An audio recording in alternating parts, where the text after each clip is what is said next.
morning, everybody. I'm George, not a Georgina, only my father calls me Georgina, so hello everybody. As said before, I'm going to talk about recruitment today, but recruitment in a different way. About how I need to recruit students to come and undertake undergraduate degrees at Staffordshire University, and how we've had to change. Because it's a completely different environment these days for universities, and it's a sector that really does need to review how it markets itself. It's different because there was an introduction of fees some time ago, and although fees haven't had an impact per se, it's actually changed how people purchase a degree now. It's now become market-led, consumer-led. So all those behaviours on purchasing any type of project now exist in the HE sector. The problem is much of the courses in teaching-led universities are all the same. So how do we have a point of difference in what we do? And also, I'm at Staffordshire University. It's a post-1992 university, so it used to be a polytechnic. Its excellence is in providing vocational courses, but over the years it's lost its way. And over the last 10 years we've seen sort of a downward spiral in the number of applications.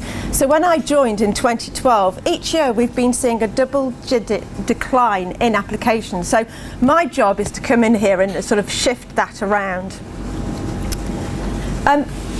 What we've done is actually, at university, or universities are quite rational, logical institutes, and they regard everything in a rational and logical way. Yet our target audience is the youth market, probably the most irrational group of people that even the best, trendiest, coolest brands in the world find a challenge. So we've had to do a real piece of work about how do we change as an institute talking to our marketplace. And I think how they make their decisions is quite strange as well. They know very little about going to university. Apart from the top 5 universities, they know very little at a lower sixth point of view. The power of the peer is really important. Somebody can make a decision whether to go to university because Deb went to the student bar and got food poisoning. So therefore that is now a shit university. It's not on my list. And people are so fickle about how they make a decision. And then the other area as well is really the social changes that happen and the digital transformation, how we acquire information when we're purchasing. It's just the same for universities now, and the use of league tables is really, really important. So people start judging on lots of different rational criteria, but to make quite emotional decision. So we've had to really refine that decision-making process, know who everybody is, but no, we've got to deliver rational statements, but make sure we get them at the heart and create some form of emotion. And it's this peer opinions as well that is really crucial, because now we have digital peer opinions. So it's gone from just a few friends to a whole global network that we need to influence. So this is how most post-1992 teaching-led universities have been doing their marketing. We always talk about the end results. You'll be a brilliant graduate, you can go and work at NASA, you can go and do, that's our employability messaging. That's what most universities do. Students don't know what they're going to do tomorrow, yet we've been doing these adverts about where you're going to be in 3 years' time. These regional advertising is key. For Staffordshire University, we've been so regional, I'd call it local. We've been advertising at the train stations in Stafford and Stoke-on-Trent. We couldn't get more local than that. And also, we've been advertising in areas so the academics could see we were advertising, and we forgot about our core audience. And then most of our activity has been subject-led, about courses, and not the time or the here and now whilst you're at university. Post-1992 institutions as well, part of sort of the new labour revolution, was also about widening participation. So a lot of time has been spent and is investing to ensure that everybody has the opportunity to go into HE. So there's been quite a broad focus on there. But at the end of the day, we now need bums on seats. So if I quickly take you through what we were doing. Prospectus, it's okay, talks about employability. Printed, we print £60,000 a year. Open day, come to an open day, quite straightforward. Our stands, quite straightforward, £250 of high street vouchers, doesn't sound very enticing or exciting.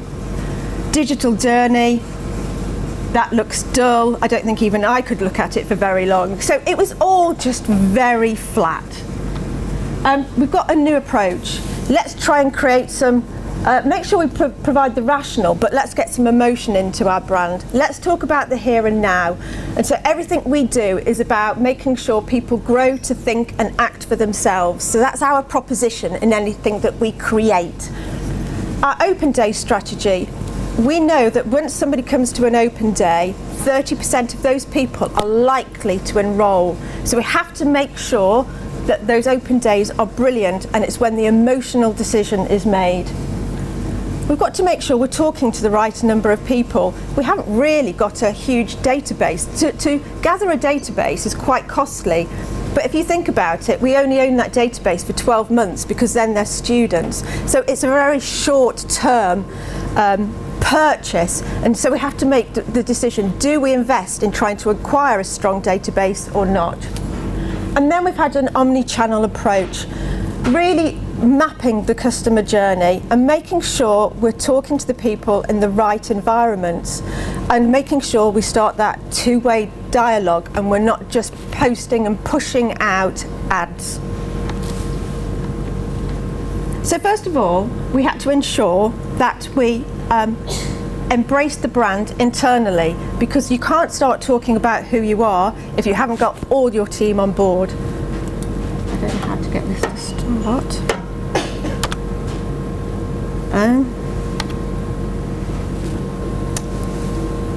Sorry.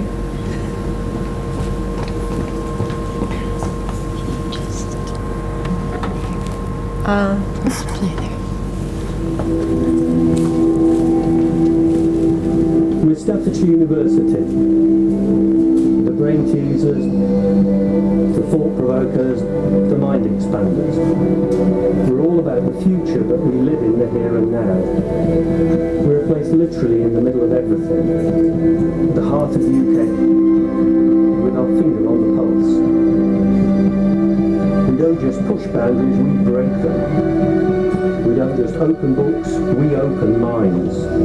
We're hands-on, hard-working, and we grow independent people. We make vocational courses our life's work. And we've challenged convention for the past century, so why stop now? It's about time we make people take notice and listen to what we've always been saying. We've got to stand out from the university crowd and continue to do things the only way we know how, differently. So it's over to you, to us, to everybody at Staffordshire University to work as a team. Together let's put Staffordshire University on the map and prove we don't just talk the talk, but we can walk the walk too.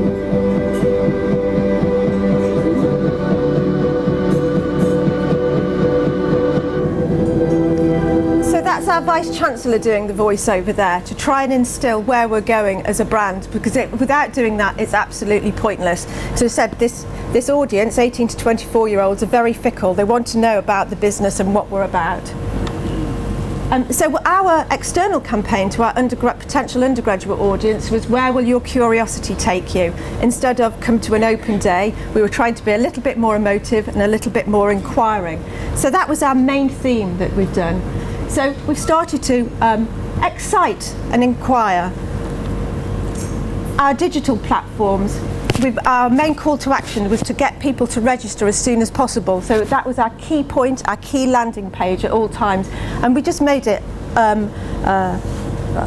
to date, essentially. And our digital campaigns, we moved away from subject relevant activity and just really got people to inquire, to start pushing that button and finding out about us.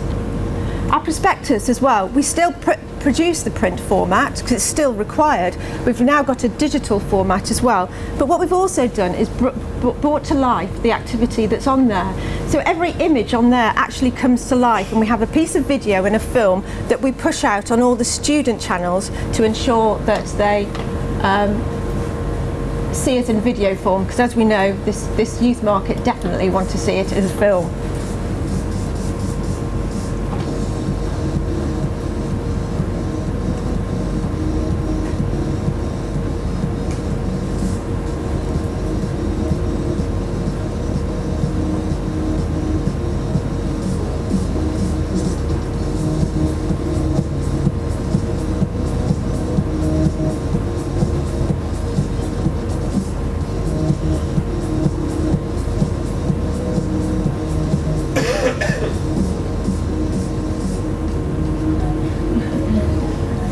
All about the here and now and not the end results. We want to get their emotions and grab them and make them want to come and go, actually, I want to give university a go, and I think it's a place that I could actually live in and exist. All the other universities can talk about the employability bit, but we can show about the enjoyment and the passion.